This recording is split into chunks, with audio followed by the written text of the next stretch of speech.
The 7 levels of Marvel's forgotten characters. Level 1. Barely remembered Shamrock.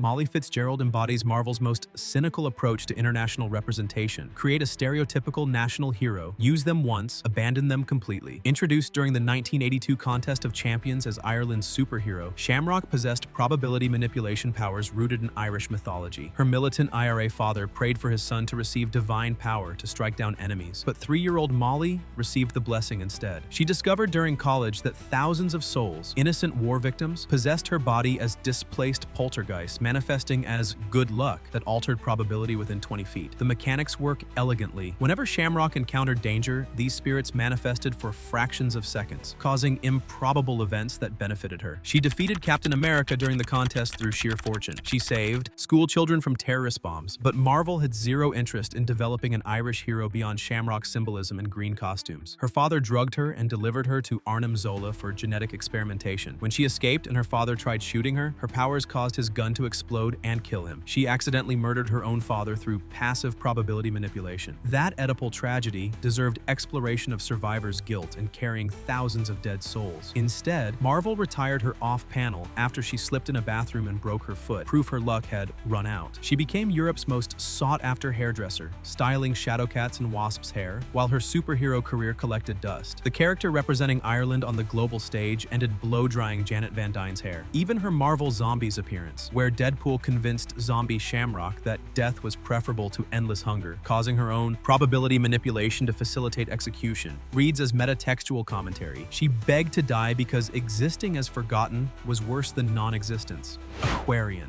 Wundar, the Aquarian, represents everything absurd about 1970s Marvel. A Superman parody who evolved into a pacifist cosmic messiah nobody wanted. Steve Gerber created him as deliberate plagiarism. Scientist, father believes planet will explode, sends infant to Earth, cosmic rays grant powers. DC nearly sued. Editorial forced costume changes from red-blue to white, but the joke went deeper. Wundar's father was wrong. Dockham never exploded. The Triumvirate executed his parents to prevent panic, and Wundar spent 20 years growing inside his crashed Florida swamp rocket with a toddler's mind. Man-Thing freed him, and he spent years as Marvel's developmentally disabled Superman knockoff. Then, Project Pegasus used his energy absorption to probe the cosmic cube, and Wundar's mind overloaded. He entered a coma lasting months. During this time, he communed with the cube's sentience, gaining everything and nothing, cosmic knowledge about life, death, peace, discourse. When he emerged, he rechristened himself Aquarian, way opener of the Age of Aquarius, herald of the celestial messiah. His null field neutralized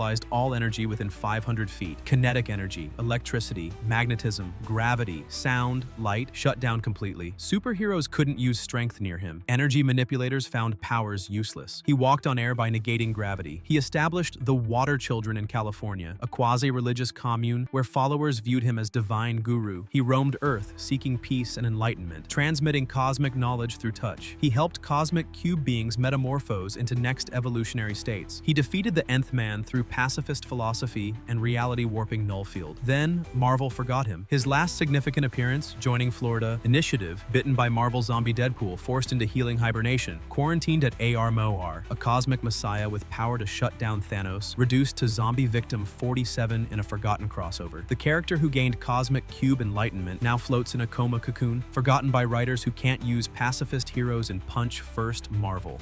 Level 2, 90s Extremes. Adam X the X-Tram. Adam Narimani stands as patron saint of every bad 1990s decision compressed into one character. Half Shi'ar, half mutant hybrid who ignites oxygenated blood, wears blades in his hair braids, backward baseball caps with X logos, calls himself X-Trame without self-awareness. Created by Fabian Nicieza as grunge-inspired mystery box, Adam X was engineered to be the secret third Summers brother, genetically created from Emperor Deken's DNA and Catherine Summers' stolen material while Christopher Summers watched from slave pens. The Shi'ar wanted mutant potential in their royal bloodline, so they manufactured Cyclops and Havoc's half-brother to rule as emperor. Then, Nicieza left Marvel in 1995, and nobody cared enough to resolve the storyline for 16 years. The power set epitomizes 90s excess. Adam ignites electrolytes in exposed blood, causing immobilizing pain or complete incineration. He cuts opponents first using wrist-mounted blades, Thetcha spears, and cutting implements woven throughout braided hair. His eyes glow red. He shouts, "Burn!" while activating electrokinetic hemopyrokinesis. He can affect protect unlimited targets simultaneously, squads, battlefields, potentially entire planets if enough bleeding. He took down entire X-Force team in seconds. He can burn his own blood to enhance speed and strength, though it causes agony. Combined with Shy R enhancements, superhuman strength, speed, agility, reflexes, vision, he should be A-list material. Instead, Marvel treated him as punchline. Writers literally inserted jokes about how embarrassing he was. The X-Trem codename became shorthand for everything wrong with the decade. Appearances grew sporadic, then non-existent. When Nicieza finally confirmed the third Summers brother backstory in X-Men Legends No. 2, 2021, it happened off-panel through exposition and ended with Oracle erasing everyone's memories at Lilandra's request. The arc that should have redefined Summers' family legacy wrapped up in 22 pages with convenient memory wipe. Adam X now exists primarily as meme, embodiment of 90s superhero extremism, legitimate son of Shi'ar Emperor and rightful heir to throne, reduced to joke about pouches and backwards caps.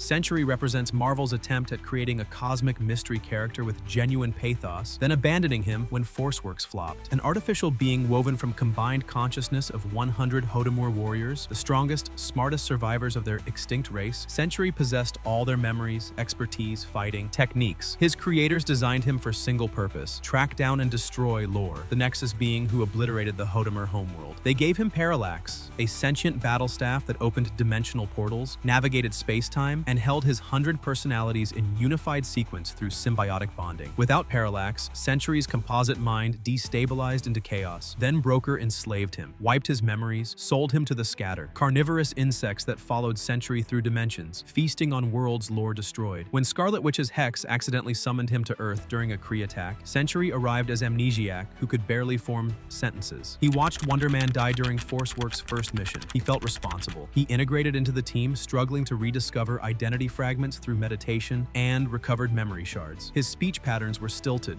formal, alien, constantly searching for correct words. To express concepts his 100 minds understood differently, he'd levitate during meditation, accessing knowledge from warriors dead for centuries. He was genuinely interesting. Marvel gave him 2 years before ForceWorks collapsed and he vanished into editorial limbo. The character designed to hunt apocalyptic Nexus being became supporting player in a series nobody bought. His last significant appearance involved joining Wonder Man's Revengers in contrived revenge plot against Avengers, complete betrayal of his pacifist explorer characterization. The backstory remained unresolved. Century never found Lore because Scarlet Witch already destroyed her years earlier and nobody told him. His entire purpose was obsolete before arriving on Earth. Warrior created from 100 dead heroes' combined consciousness, doomed to wander Earth forever, seeking vengeance against an enemy his allies already killed. The tragedy writes itself. Marvel ignored it completely. Level 3. Team. Players lost. Night Thrasher. Dwayne Michael Taylor was Marvel's Batman, rich genius vigilante who watched his parents murdered, uses wealth and tactical brilliance instead of superpowers, leads younger heroes. Night Thrasher founded the New Warriors in 1990, recruiting teenage heroes like Nova, Firestar, Marvel Boy into aggressive street-level team that didn't wait for Avengers' permission before punching criminals. He wore advanced armor, rode a skateboard into combat, used cutting-edge technology, approached superheroics like urban warfare. His characterization revolved around military precision, strategic planning, channeling trauma into productive vigilantism. For 4 years, he was genuinely compelling. New Warriors sold consistently, offering teenage dynamics that felt grounded. Night Thrasher's no-nonsense leadership contrasted with Nova's inexperience and Speedball's optimism. He trained his team like soldiers. He maintained contingency plans for every scenario. He built entire support infrastructure, vehicles, safe houses, legal teams, PR managers. Then Marvel needed them eliminated for Stamford. Civil War required catastrophic superhero disaster to justify Superhuman Registration Act, so they used Night Thrasher as cannon fodder. The Stamford incident, Nitro exploding near a school, killing 600 civilians including 60 children, happened because Night Thrasher's New Warriors filmed a reality television show. Marvel took their grounded tactical team and turned them into fame-hungry idiots attacking supervillains on camera for ratings. Night Thrasher died in the explosion. Body never recovered. His entire legacy became irresponsible reality TV star who got children killed. Every subsequent New Warriors revival treated the original team as cautionary tales about reckless youth. The character representing strategic planning and disciplined heroism became synonymous with incompetent publicity stunts. Marvel's Batman analog died so civil war could happen. Speedball. Robbie Baldwin's transformation from Speedball to Penance represents character assassination elevated to editorial mandate. As Speedball, Robbie was pure kinetic joy, teenage hero who absorbed kinetic energy into his force field and bounced around like human pinball. He couldn't control trajectory once powers activated. He ricocheted off walls, ceilings, villains' faces, rebounding with increasing velocity until enemies were pummeled unconscious. His costume featured bright colors and cat motif. Powers originally manifested when extra-dimensional energy from Kinet Earth Dimension bonded with his cat Niels. He joined New Warriors as their optimistic heart, the kid who genuinely loved being superhero. Then Stamford happened, and Marvel decided Speedball needed to suffer. Everyone else died. Night Thrasher, Microbe, Namorita, but Robbie survived with catastrophic injuries and survivor's guilt. Instead of allowing him to process trauma through therapy or continued heroism, Marvel turned him into Penance, BDSM-coded self-harm vigilante who wore suit lined with 612 internal spikes, one for each Stamford victim. The suit caused constant pain. Robbie believed he needed to suffer for his mistakes. His powers changed from kinetic absorption to pain-based energy projection. The more he hurt, the more powerful he became. He joined Norman Osborn's Thunderbolts as government-sanctioned torturer. The arc could have worked as temporary descent into destructive grief. Instead, Marvel treated it as his true calling, grim maturity that bouncing superhero comedy always needed. When Robbie eventually returned to Speedball identity, it felt like editorial compromise rather than narrative resolution. His reputation never recovered. Casual fans remember him as that Penance guy, not as New Warriors' founding member. The character representing pure heroic joy became associated primarily with self-mutilation and fascist Thunderbolts membership. Speedball died at Stamford, Penance crawled from wreckage, neither found peace. Level 4, Progressive Pioneers. Red Wolf. Johnny Wakely, better known as Red Wolf, debuted in 1970 as Marvel's first Indigenous American hero, a progressive milestone immediately undercut by every Native American stereotype imaginable. Created during the socially conscious superhero wave, Red Wolf was a Cheyenne warrior bonded with a wolf companion, granted superhuman strength and tracking abilities by the Cheyenne gods, fighting to protect his people from encroaching American expansion. The premise had potential. The execution trafficked in noble, savage tropes, mystic Indian cliches, and magical native narrative shortcuts that plagued Indigenous representation for decades. Red Wolf existed less as a character and more as Marvel's attempt to appear culturally progressive without doing actual cultural work. Multiple people have worn the Red Wolf mantle across centuries. William Taltrey's, the most prominent version, operated during the modern era as a Cheyenne hero, protecting his reservation and occasionally teaming with the Avengers or Defenders. He possessed legitimate superhuman abilities, enhanced strength, rivaling Captain America, tracking skills that made him Earth's greatest hunter, spiritual connection to Awayodada, the wolf spirit, that granted preternatural senses. His powers were real, not mystical native mumbo-jumbo, but actual divine enhancement. Yet Marvel consistently treated him as a B-list ethnic curiosity rather than a legitimate superhero. He'd appear for 3 issues, help the Avengers with reservation problems, then vanish for years. The 2016 solo run attempted to modernize the character by introducing a new Red Wolf from a Western alternate dimension, but Marvel canceled it after 6 issues due to poor sales. The character, who should have been Marvel's gateway to authentic Indigenous storytelling, became another failed reboot in a long line of failed reboots. Red Wolf deserved better, a solo series written by actual Indigenous creators, stories grounded in contemporary Native American experiences rather than frontier mysticism, recognition as a superhero who happens to be Indigenous rather than an Indigenous character who does superhero things. Instead, he remains trapped in Marvel's diversity character purgatory, trotted out whenever editorial remembers representation matters, shelved immediately when sales underwhelm. The first Indigenous Marvel hero never escaped being a token.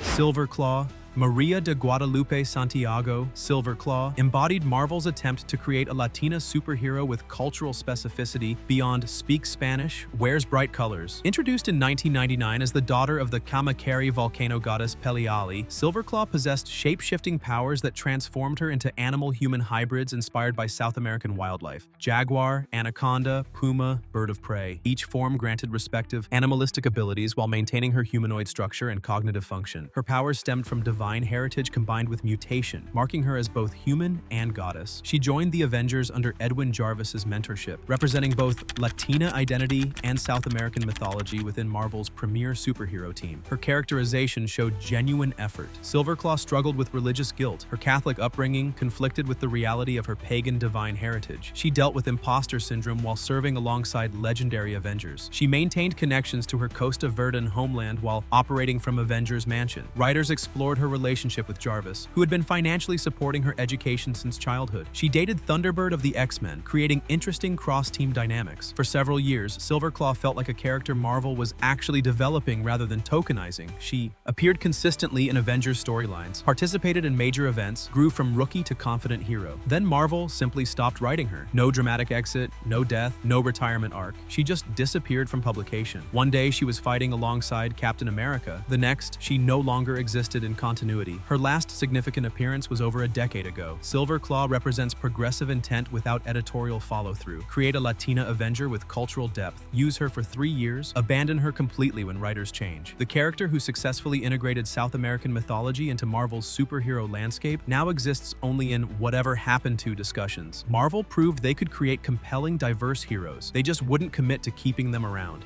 Level 5 Anti-Hero Edge. Cardiac.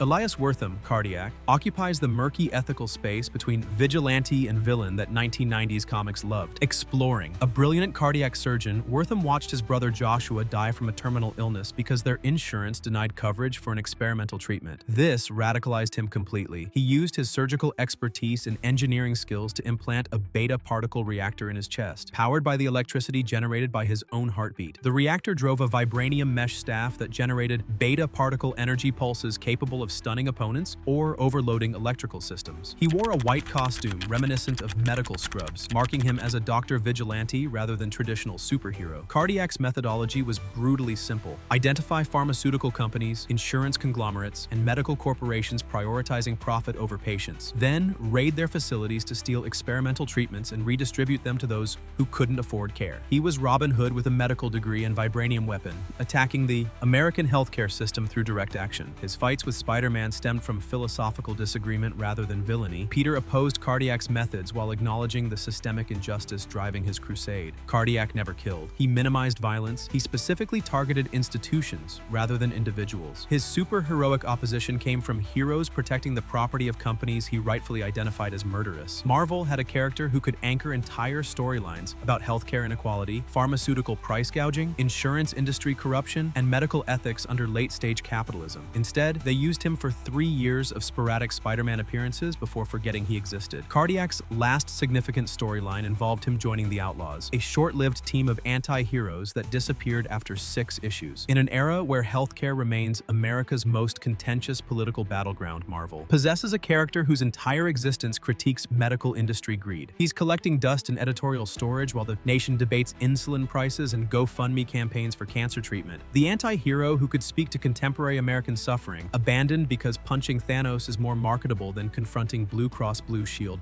Black Wolf. Lucian Black Wolf represents Marvel's attempt to create their answer to DC's New Gods mythology, then abandoning the entire cosmic family saga after 12 issues. On an alien world, the deviant offshoot species of Eternals created multiple genetic bloodlines. Lucian was bred as a warrior by his tyrannical father, Tantalus, who ruled their empire through military might and genetic supremacy doctrine, but Lucian rejected his father's authoritarianism, broke free from conditioning, and opposed Tantalus's conquests. Glenn Herdling and Angel Medina gave the series a genuine Jack Kirby Fourth World vibe. Cosmic, family drama, questions of free will versus genetic destiny, the son opposing his godlike father's fascist dreams. Black Wolf was essentially Marvel's Orion fighting his dark side. The character possessed physical enhancements common to his species, superhuman strength, durability, reflexes, combat prowess, but his defining trait was tactical intelligence and moral conviction. He assembled allies, built resistance movements, challenged his father's ideology through action rather than just power. The series explored themes of inherited guilt, breaking family cycles of violence, choosing heroism despite breeding for conquest. For 12 issues, Black Wolf was Marvel's most interesting cosmic hero,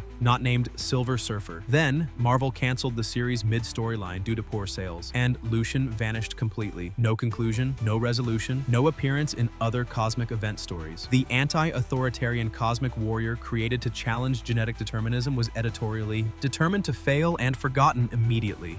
Ultra Girl. Ultra Girl Susie Sherman represents Marvel's strangest forgotten optimist, a cheerleader who discovered she was secretly a Kree mutant warrior named Susanna, embraced her powers immediately, and decided to become a superhero because superheroing seemed like the right thing to do. Created by Barbara Kesel and Leonard Kirk in 1996, Ultra Girl debuted in the worst possible moment, right when the comic industry was collapsing post-speculator bubble. She possessed the standard Kree enhancement package: flight, super strength, invulnerability, energy projection. What made her distinct was her relentlessly positive attitude and genuine desire to help people without the requisite trauma-driven motivation or dark past. She just wanted to be a good hero. No dead parents, no murdered loved ones, no cosmic destiny forcing her hand. She found out she had superpowers and thought, cool, I'll use these to help people. Her bright, idealistic heroism felt like a direct counter to the grimdark excess-consuming 1990s Marvel. She joined the New Warriors, fought alongside the Avengers, participated in major crossover events. Her series lasted 4 issues before cancellation. Marvel brought her back periodically over the next decade, but she never achieved sustained visibility. Every appearance felt like an editorial afterthought, a reminder that Marvel once published a hero defined by uncomplicated optimism and voluntary heroism. The character who represented old-fashioned, superheroic idealism in an era obsessed with anti-heroes and moral complexity now exists primarily as a footnote. Ultra Girl proved that bright, sweet superheroes could work in modern contexts. Marvel just didn't care enough to keep publishing her. The Kree warrior cheerleader who chose heroism out of pure goodwill was editorially determined to be uncommercial and shelved indefinitely. She remains trapped in the same purgatory as every other character whose mere existence challenged Marvel's house style. Optimism is obsolete. Trauma sells.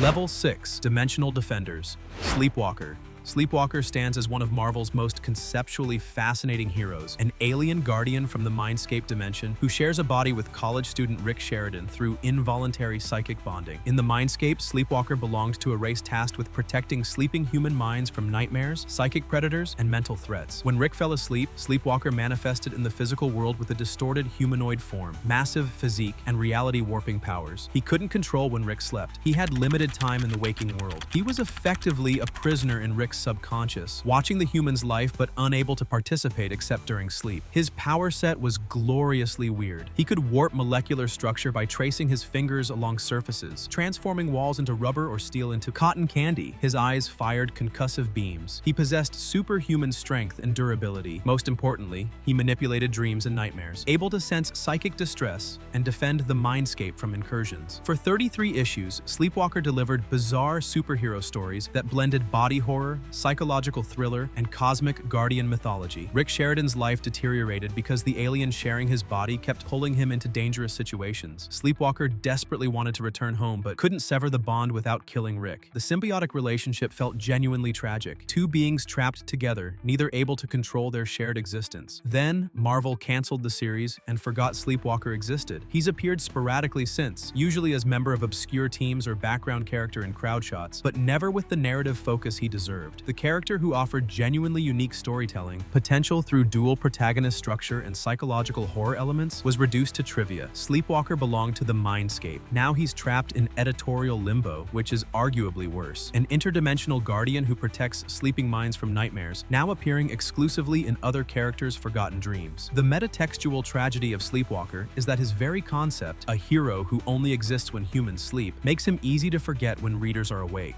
Darkhawk. Chris Powell was 15 when he discovered an amulet that transformed his body into the Darkhawk android, a Shi'ar superweapon composed of sentient organic machinery. When Chris called upon the amulet's power, his consciousness transferred into the android body while his human form teleported to a null space holding area. As Darkhawk, he possessed flight, superhuman strength, energy projection from chest-mounted crystals, retractable claw weapons, and a customizable body that could shift configurations. The amulet was Shi'ar military technology, which meant Darkhawk had access to one of Marvel's most advanced arsenals despite being a teenage hero from New York City. For 50 issues, Darkhawk was genuinely compelling. Chris balanced high school, family drama, and discovering he possessed alien android powers without understanding their origin. His father was a corrupt cop working for the mob, which gave the series noir undertones. Chris dated. He joined the New Warriors and Avengers West Coast. He fought street-level criminals and cosmic threats. The mystery of the amulet's true nature sustained decades of storytelling. Then, Marvel revealed the amulet was one of multiple Shi'ar raptor units, revealed Chris had been possessed by the villain Darkhawk entity, stripped away most of the appealing character elements, and de-aged him to his teenage form, erasing years of character development. His most recent storyline involved him being reset to a younger version of himself from before he ever became Darkhawk, effectively erasing his entire superhero career. Marvel rebooted him back to square one, then forgot about him again. The character who represented teenage heroism with cosmic implications now exists in perpetual reboot purgatory. Every few years, Marvel remembers Darkhawk exists, attempts to modernize him, changes fundamental aspects of his appeal, then cancels when sales underwhelm. Chris Powell discovered he was wearing a Shi'ar superweapon at age 15. 25 years later, he's still 15, still discovering the amulet, still beginning his journey. Darkhawk is trapped in an eternal origin loop, forever young, forever forgotten. Level 7, Cosmic Potential Wasted.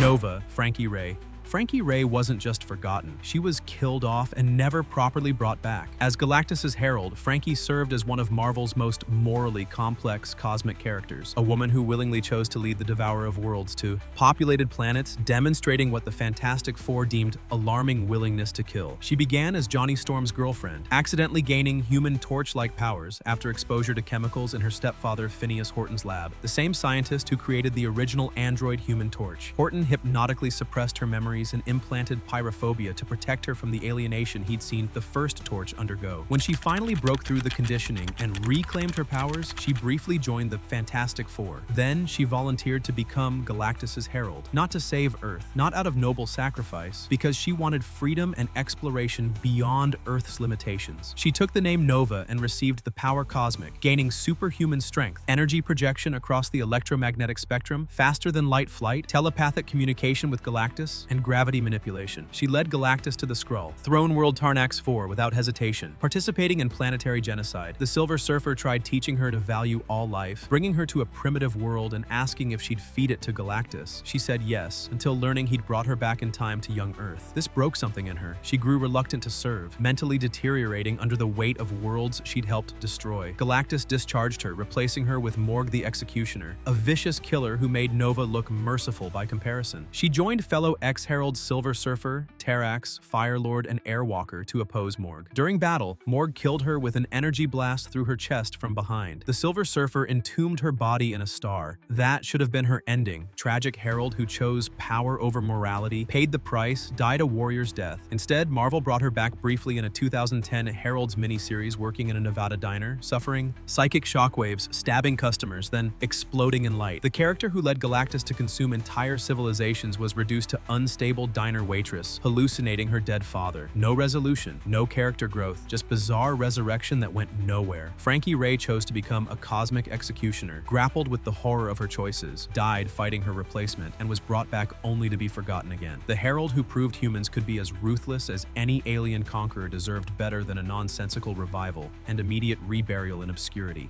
Prime. Kevin Green, Prime, might be Marvel's most powerful forgotten hero, and he wasn't even published by Marvel initially. Created by Gerard Jones and Len Strazowski for Malibu Comics' Ultraverse imprint, Prime possessed one of comics' strangest power sets, a 13-year-old boy who could transform into an adult superhero body of unlimited physical strength, not metaphorical strength, unlimited. Prime had no upper limit to how much force he could exert, how much damage he could withstand, or how fast he could move. He was essentially Superman without the power ceiling, wrapped in the body horror of a child piloting a meat suit. The psychological complexity was extraordinary. Kevin was a bullied middle schooler dealing with puberty, family dysfunction, and adolescent insecurity. When he transformed into Prime, he became a godlike being of pure physical power, but he maintained a 13-year-old's emotional intelligence and decision-making. He made catastrophic mistakes. He fought enemies without understanding the political complexity of superhuman conflicts. His adult Prime form would decay over time, forcing him to shed it like skin and rebuild. The series explored masculine power fantasies through the lens of a literal child who couldn't handle the responsibility that came with godlike abilities. Then, Marvel bought Malibu, absorbed the Ultraverse, and did absolutely nothing with Prime. They published one underwhelming crossover event, then shelved the entire Ultraverse indefinitely due to complicated creator rights issues. Prime, a character with unlimited strength and fascinating psychological depth, has been legally quarantined from Marvel continuity for nearly 20 years. He exists in editorial limbo, unable to appear in any Marvel publication despite despite technically being a Marvel property. The boy who could punch through planets is trapped in filing cabinets because lawyers couldn't figure out who owns what. Prime represents Marvel's most powerful wasted potential in the most literal sense. They possess a character who could challenge any cosmic threat, and he's unusable because of intellectual property disputes. The 13-year-old god remains legally bound in chains. Which forgotten Marvel character do you think deserved better? Let me know in the comments below, and don't forget to like and subscribe for more deep dives into comic book history.